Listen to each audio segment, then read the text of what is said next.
What happened to the wives of high-ranking Nazis after World War II? Not all of them faced the same fate. Some escaped justice.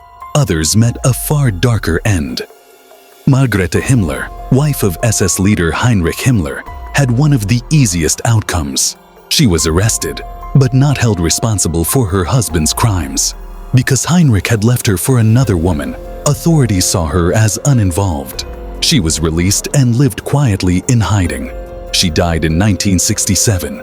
Next was Lena Heydrich, the wife of Reinhard Heydrich, one of the key architects of the Holocaust. After the war, Czechoslovakia sentenced her to life in prison. But in West Germany, she passed the denazification process. She was never punished. Instead, she lived freely until her death in 1985.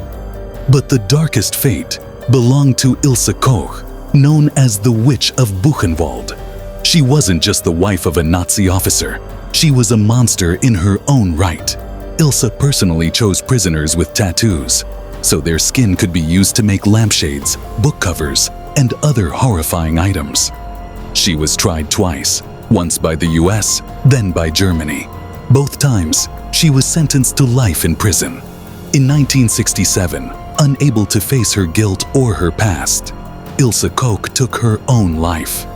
The world will never forget the crimes of the Nazi regime and the stories of the women behind them, whether they hid from justice or became symbols of its failure.